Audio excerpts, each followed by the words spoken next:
এই মুহূর্তে গুরুত্বপূর্ণ নসিহত পেশ করিবেন আমাদের অত্র মাতোয়াইলের নক্ষত্র মাতোয়াইল কেন্দ্রীয় কবরস্থান মসজিদের সম্মানিত মুফতি সাহেব মুফতি নাহিদুর রহমান মিতা। মুফতি নাহিদুর রহমান মিতা সাহেবকে ওনার মূল্যবান নসিহত পেশ করার জন্য সবিনয় অনুরোধ জানাচ্ছি।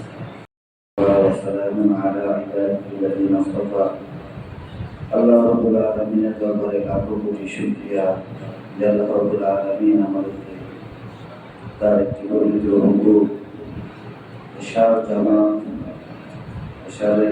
জামাতের সাথে আদায় করার তৌফিক দান করেছেন। সেজন্য আল্লাহ দরবারে শুকরিয়া আদায় করি বলে আলহামদুলিল্লাহ। আমার পূর্বে অত্র মসজিদের সম্মানিত ইমাম সাহেব অত্যন্ত সুললিত কণ্ঠ যার তেলাওয়াত, আমি আলহামদুলিল্লাহ আমার তেলাওয়াত এত মনে হচ্ছে যে খুব হৃদয়ে যেন কাবা শরীফের ফিরিটা পাচ্ছে। যেটা সামনাসামনি করা উচিত না, আমি কোরআনের প্রশংসা করতেছি। কোরআন তেলাওয়াতে এরকম তেলাওয়াত মন জুড়ানো তেলাওয়াত, আল্লাহ ওনাকে নেক হায়াত দান করেন, আল্লাহ ওনার তেলাওয়াতে আরো বেশি বরকত দান করেন। এবং আমি শুকরিয়া আদায় করছি, হাদিসের মধ্যে আসছে মান ইয়াশকুরিন নাস লাম ইয়াশকুরিল্লাহ, যে মানুষের শুকরিয়া আদায় করে না সে মূলত আল্লাহর শুকরিয়াও আদায় করে না। আমি আমার যুবক ভাইদের প্রতি শুকরিয়া আদায় করছি, যে যুবকগুলা কষ্ট লাগে, এরা গান বাদ্য নিয়ে ব্যস্ত থাকে। যুবকগুলা মসজিদে ঢোকানো যায় না, যেই যেমন এরা মোবাইলে বিভিন্ন রকম ফাহিশি কাজের মধ্যে গান বাদ্যের মধ্যে ছড়ায় ছিটায়।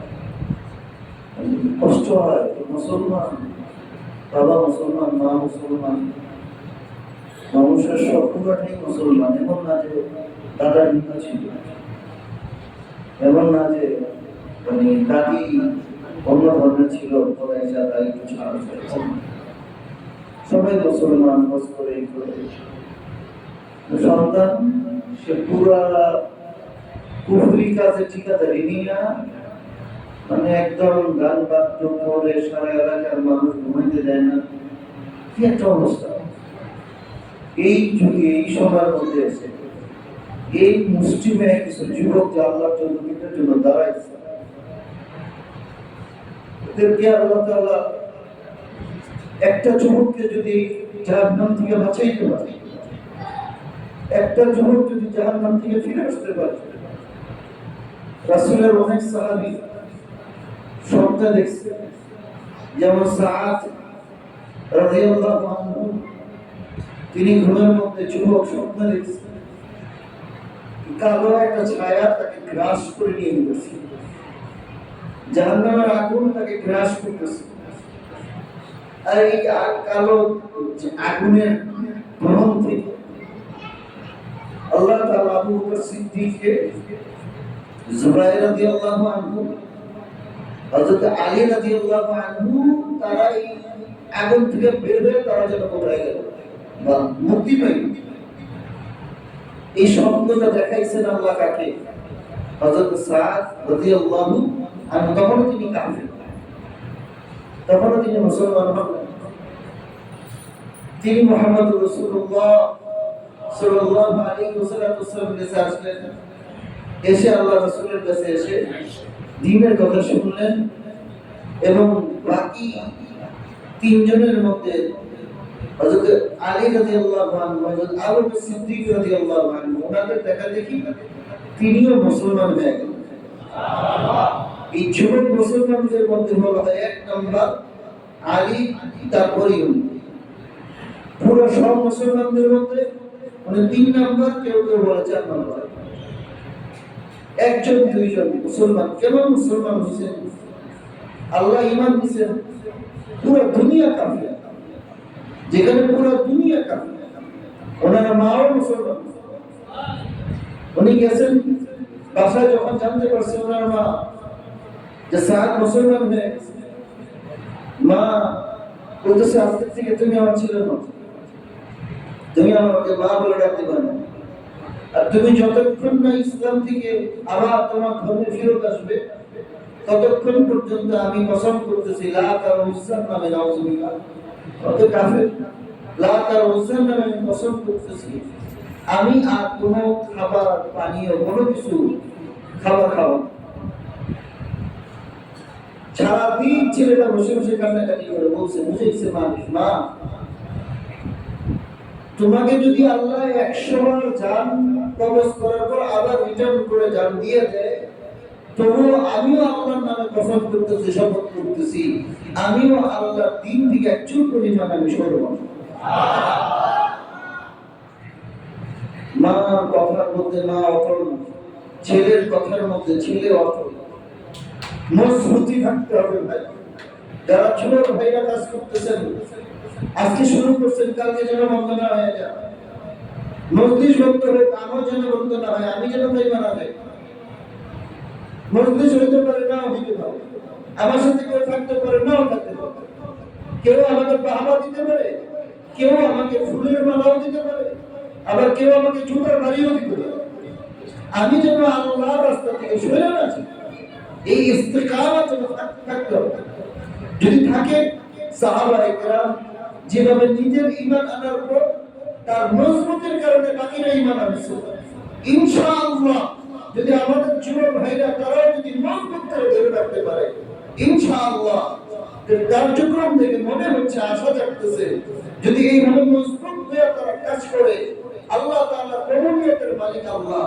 কে জানতো তাবলীগ জামাত সারা দুনিয়ার মধ্যে চলো কে জানতো ডালিম গাছের নিচে বৈশা এক মাহমুদুল হাসান তিনি দৌড় দিচ্ছেন আরেকজন মাহমুদুল হাসানকে দেওবন্দ মাদ্রাসা এক ডালিম গাছের নিচে 10 তাদরিস সারা বিশ্বকে এভাবে আলোকিত করবে লক্ষ লক্ষ কোটি কোটি আলেম দ্বীন তৈরি করবে কে জানতো সেদিন আল্লাহ তাআলা যদি কবুল করে তাহলে এই ছোট ছোট কাজগুলো একটি বিরাট আকার ধারণ করবে আল্লাহ তৌফিক দান করেন বলে আমিন।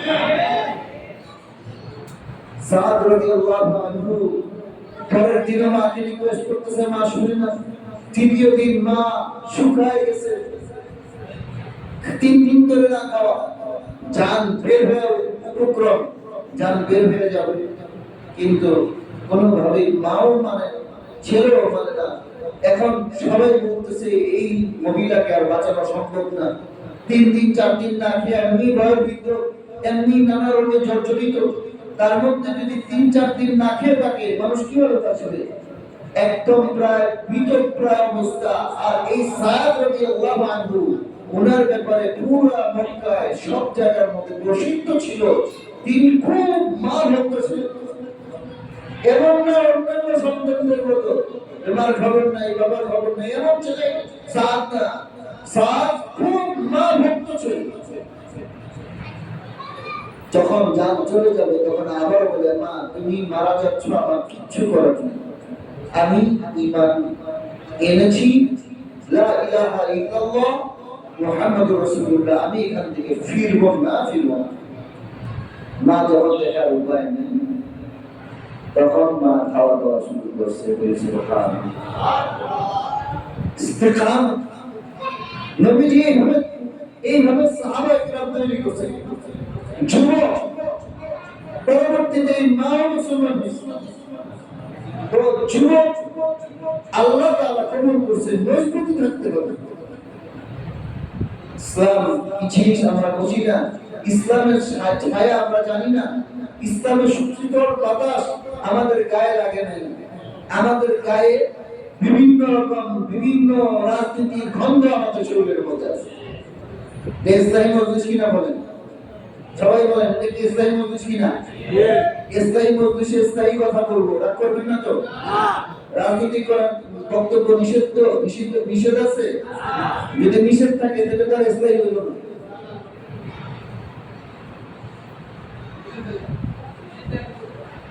নিষেধ আছে কোনো এখন বলেন আমি এটা ঘরোয়া মজলিস মনে করতেছি এটা কোনো মাহফিলের না কাউকে আঘাত করা না যদি ঈমান বাঁচাইতে চাও প্রচলিত যেই গণতন্ত্রের যে একজন লিডার আছে দেশপ্রেমিক আছে যদি ঈমান বাঁচাইতে চাও এরা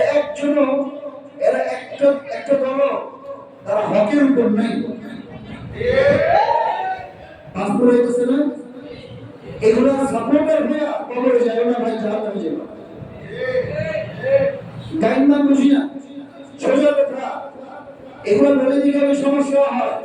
কিন্তু আপনার ইমানের দায়িত্ব আল্লাহ মুফতি বানাইছেন, ইমানের দায়িত্ব, ইমান হেফাজত করার দায়িত্ব আল্লাহ তাআলা আলেমদের প্রদান করেছেন।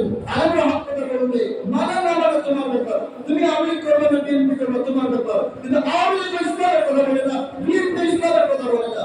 যারা এগুলো করে তারা ইসলামের কি আসলো কেন দেখবেও না, সরকার যেটা বলতে সেটা আসুক।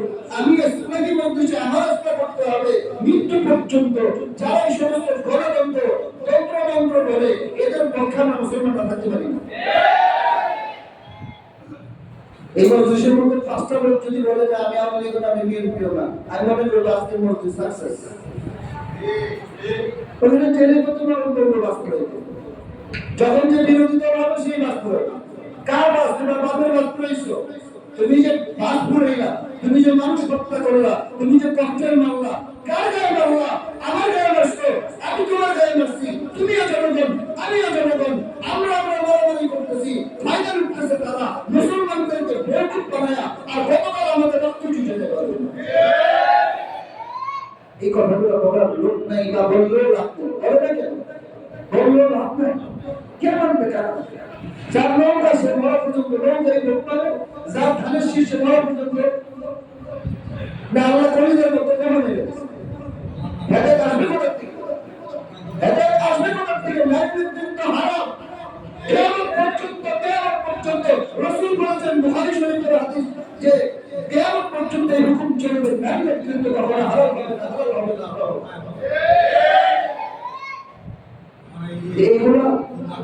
এগুলো আমাদের মনে রাখতে হবে, বুঝতে হবে। যদি না মানে কষ্ট হয় তোমার ব্যাপার, তোমার ব্যাপার, আমার ব্যাপার না।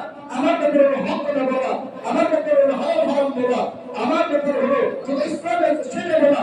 মানলে মানো, না মানলে তোমার ব্যাপার। এটা থেকে আমার আসেও না। আল্লাহ বুঝার তৌফিক দান করেন বলে আমি